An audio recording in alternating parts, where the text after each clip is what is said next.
अस्सलाम वालेकुम नाज़रीन, सियासत की खबरों में आप सबका इस्तकबाल है। 5 साल के वक्फे से जम्मू और कश्मीर हुकूमत ने सख्तगीर अलहदगी पसंद कायद सैयद अली शाह गिलानी को श्रीनगर के मज़ाफ़ात में जलसे-ए-आम मुनक़्क़िद करने की इजाज़त दी। इनके हामियों में जेल से रिहा होने वाले मसर्रत आलम भी शामिल हैं, जिन्होंने एयरपोर्ट से सैयद अली शाह गिलानी को जुलूस की शक्ल में इनके घर पहुंचाने के दौरान पाकिस्तान की ताईद में नारेबाजी की, जबकि दीगर अफराद पाकिस्तानी परचम लहरा रहे थे। गिलानी दिल्ली में मौसम सरमा गुजारने के बाद बहिफाजत अपनी ख़यामगाह पर वापस हो चुके हैं। चुनांचे पुलिस ने मसर्रत आलम के खिलाफ एक मुकदमा दर्ज कर लिया है। सरकारी ज़राए के बमुजिब इनकी गिरफ्तारी का भी अंदेशा है। जम्मू कश्मीर में PDP BJP की मखलूत हुकूमत कायम है, जिसने वज़ीर मुमलिकत बराए दाखिला किरण से इस वाक़े की शिकायत की है कि रियासती हुकूमत ने कानून शिकनों के खिलाफ कार्रवाई करने का तयक़ुन दिया था, लेकिन खामोश तमाशाई बनी रही। कांग्रेस ने BJP पर तनकीद करते हुए कहा कि इसे इस तब्दीली से तशवीश पैदा हो गई है। BJP को चाहिए कि मखलूत हुकूमत से तर्क ताल्लुक़ करे। 45 साला मसर्रत आलम की पाकिस्तान हामी नारेबाजी के अलावा गिलानी ने भी नारेबाजी की है। जम्मू कश्मीर पुलिस ने गैर कानूनी सरगर्मियां कानून के तहत एक मुकदमा सख्तगीर हुर्रियत कॉन्फ्रेंस के कायद सैयद अली शाह गिलानी और अलहदगी पसंद कायद मसर्रत आलम भट्ट के खिलाफ दर्ज कर लिया है, क्योंकि उन्होंने एक जलसे आम के दौरान मुबैना तौर पर कौम व दुश्मन नारे बुलंद किए थे और पाकिस्तानी परचम लहराया था। नई दिल्ली से मौसूला इत्तला के बमुजिब पाकिस्तानी परचम लहराने और पाकिस्तान हामी नारे बुलंद करने पर सख्त एतराज़ करते हुए BJP ने आज अपनी हलीफ PDP से ख्वाहिश की कि अलहदगी पसंद कायदीन जैसे मसर्रत आलम के खिलाफ फौरी सख्त कार्रवाई की जाए। खांसी रहने पर संगीन नतायज का सामना करना होगा। BJP के तर्जुमान GVL नरसिम्हा राव ने कहा कि अगर इस्लाही इक़दामात न किए जाएं तो संगीन नतायज बरामद होंगे।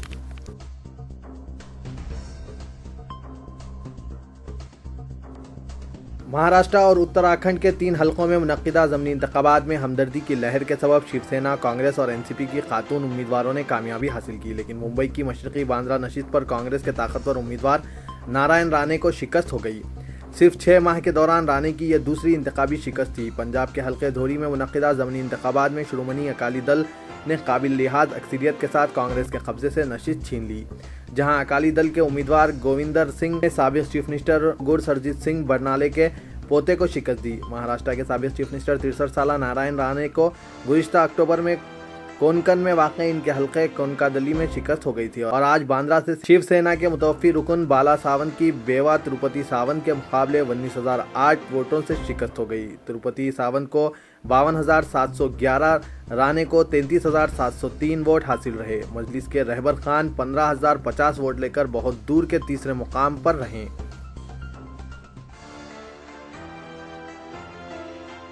मुसलमानों को हक़रादही से महरूम करने के मुतालबे पर एक बड़ा तनाज़ा पैदा करने के चंद दिन बाद ही शिवसेना आज फिर एक तनाज़ा पैदा करते हुए मुसलमानों और ईसाइयों की लाजमी ख़ानदानी में मनसूबाबंदी के ज़रिए इनकी बढ़ती हुई आबादी पर काबू पाने की वकालत की। हुक्मरान BJP की हलीफ शिवसेना ने अपने तर्जुमान रोज़नामा सामना के इदारिये में लिखा है कि आबादी में इजाफे के ज़रिए कोई इस मुल्क को पाकिस्तान में तब्दील कर सकता है, लेकिन कोई अपने ख़ानदान को एक मेयारी ज़िंदगी फराहम नहीं कर सकता।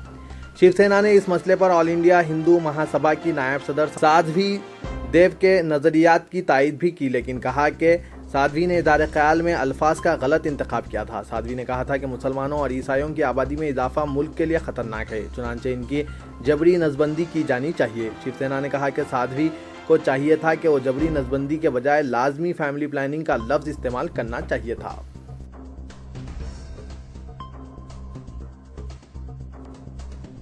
वज़ीर आला के चंद्रशेखर राव बहुत जल्द रियासत में अक़लियती बहबूद की कारकर्दगी का आला सतही इजलास में जायजा लेंगे। अक़लियतों की भलाई और तरक्की के सिलसिले में वज़ीर दाखिला ने असेंबली के बजट इजलास में जो अहम ऐलानात किए थे, इन पर अमल आवरी की हिकमत अमली तय करने के लिए deputy chief minister Mohammad Mahmood Ali ने अक़लियती बहबूद के आला ओहदेदारों के साथ इजलास मुनक़्क़िद किया। इजलास में तय किया गया अंदरून एक हफ्ता चीफ मिनिस्टर की सदारत में जायजा इजलास मुनक़्क़िद किया जाएगा, ताकि अक़लियतों से मुतालिक बाज़ नई स्कीमात के आगाज़ को मंजूरी हासिल की जा सके। स्पेशल सेक्रेटरी अक़लियती बहबूद सैयद उमर जलील, डायरेक्टर अक़लियती बहबूद Mohammed Jalaluddin Akbar, special officer Haj committee professor S.A. Shukoor, managing director Christian finance corporation Nichols, chief executive officer Waqf board Sultan Mohiuddin और दीगर ओहदेदारों ने इजलास में शिरकत की। ओहदेदारों ने जारी मालियाती साल मुख्तलिफ नई स्कीमात के आगाज़ के सिलसिले में तजावीज़ पेश की, जिनमें अक़लियती तलबा के रोज़गार और आला तालीम के शोबों में रहनुमाई के लिए कैरियर गाइडेंस सेंटर का क़याम, अक़लियतों को सिलाई मशीन और नौजवानों को मोबाइल रिपेयरिंग से मुतालिक किट की फराहमी और छोटे कारोबार के आगाज़ के लिए फाइनेंस कॉरपोरेशन से रास खर्च की फराहमी जैसी तजावीज़ शामिल है। اجلاس میں نئے حج ہاؤس کی تعمیر اور مکہ مکرمہ میں حیدرآبادی روبات کے استعمال کا بھی جائزہ لیا گیا۔ عہدیداروں نے پہاڑی شریف میں نئے حج ہاؤس کی تعمیر سے متعلق چیف منسٹر کے اعلان کا ازسر نو جائزہ لینے کی تجویز پیش کی۔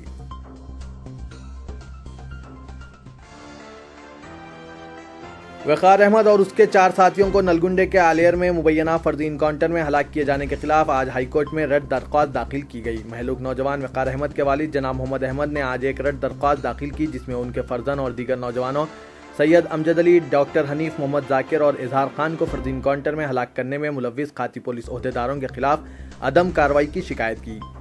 ہائی کورٹ میں درخواست قبول کر لی گئی ہے اور جسٹس ولاس راؤ افضل پورکر کے اجلاس میں سماعت مقرر ہے۔ محمد احمد نے رد درخواست میں یہ بتایا کہ نلگنڈا پولیس آلیر انکاؤنٹر معاملے میں پولیس اسکواڈ پارٹی کے خلاف تعزیرات ہند کی دفعہ 302 کے قتل کا مقدمہ درج کرنے میں قاصر رہی ہے۔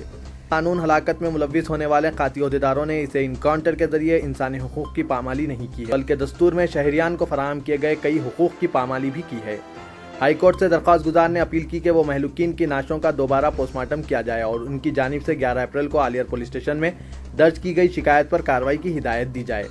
محمد احمد نے رد درخواست میں عدالت سے اپیل کی ہے کہ نوجوانوں کی ہلاکت کے خلاف پولیس کی جانب سے درج کیے گئے مقدمہ، جس کا کرائم نمبر 35/2015 ہے، اور قاطی پولیس عہدیداروں کے خلاف درج کیے جانے والے قتل کے مقدمے کی تحقیقات سینٹرل بیورو آف انویسٹیگیشن کے حوالے کی جائے۔ رد درخواست میں درخواست گزار نے حکومت تلنگانہ کے علاوہ director general police Telangana, superintendent police Nalgonda, superintendent central jail Warangal, inspector general prisoners Telangana, station house officer Aler police station, director central bureau of investigation نئی دہلی، رجسٹرار ہائی کورٹ کو بھی فریق بنایا گیا ہے۔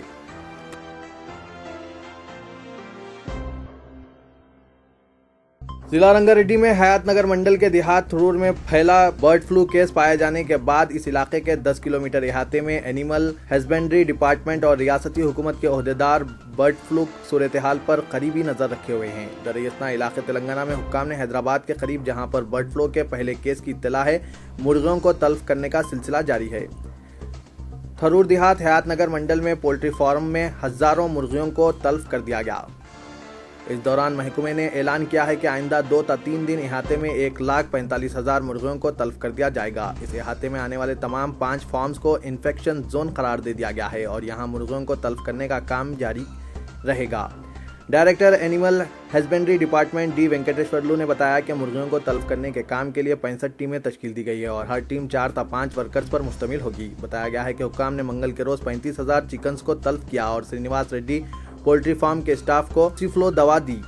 اسی فارم سے 11 نمونوں کو روانہ کیا گیا تھا جو H5N1 انفلوئنس، جس کو عام طور پر برڈ فلو کہا جاتا ہے، کے اثرات سے مثبت پائے گئے۔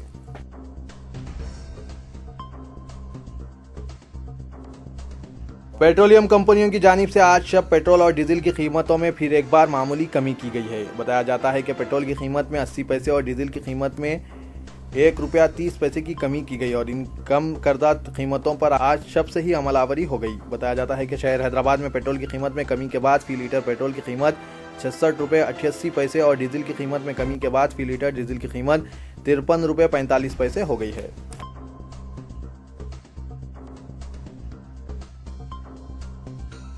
Honda motor cycle and scooter India private limited نے حیدرآباد ٹریفک پولیس کے اشتراک سے ساؤتھ انڈیا کا پہلا ٹریفک پارک گوشا محل میں قائم کیا ہے۔ Commissioner police Hyderabad Mahendra ready نے اس پارک کا افتتاح کیا۔ ٹریفک پارک کے ذریعے 5 سال کے بچوں سے لے کر نوجوانوں تک ٹریفک سیفٹی کی خصوصی ٹریننگ دی جائے گی۔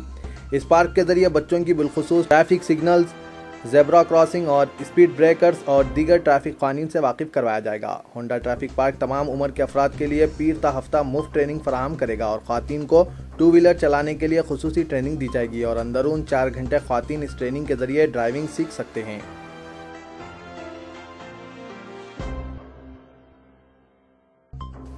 شہر کے نواحی علاقے مہیشورم میں پولیس نے کل رات دیر گئے ایک فارم ہاؤس پر دھاوا کرتے ہوئے ریو پارٹی کو بے نقاب کر دیا اور 7 افراد کو گرفتار کر لیا۔ بتایا جاتا ہے کہ پرانے شہر کے علاقے رویل پورے کے ساکن ایک شہری کا مہیشورم سیری گڑی ولیج میں فارم ہاؤس پایا جاتا ہے۔ اس فارم ہاؤس میں مالک فارم ہاؤس کا ایک رشتہ دار اپنے ساتھیوں کے ہمراہ پارٹی کر رہا تھا۔ یہ بات انسپکٹر مہیشورم منموہن نے بتائی۔ انہوں نے بتایا کہ اس دھاوے میں پولیس نے 2 لڑکیوں کو بھی حراست میں لے لیا جن کا تعلق ممبئی سے بتایا گیا ہے کہ یہ لڑکیاں نیم اریاں ڈانس کر رہی تھی۔ इंस्पेक्टर के मुताबिक नीम बरहना लड़कियों के साथ ये 7 नौजवान मगन थे कि पुलिस ने एक खुफिया इत्तला पर कार्रवाई अंजाम दी और धावा करते हुए 7 अफराद को गिरफ्तार कर लिया और इनके कब्जे से 6000 नकद रकम, 6 सेलफोन और 2 मोटर कारों को जब्त कर लिया। लड़कों का ताल्लुक डबिलपुरा, चंपापेट और सरूनगर से बताया गया है। इन 7 लड़कों में 3 तालिब इल्म और दीगर मोटर मैकेनिक और खानगी काम करने वाले हैं, जिन्हें पुलिस ने अदालती तहवील में दे दिया और नीम बरहना अंदाज में डांस कर रही 2 लड़कियों को पुलिस ने रेस्को होम मुंतकिल कर दिया।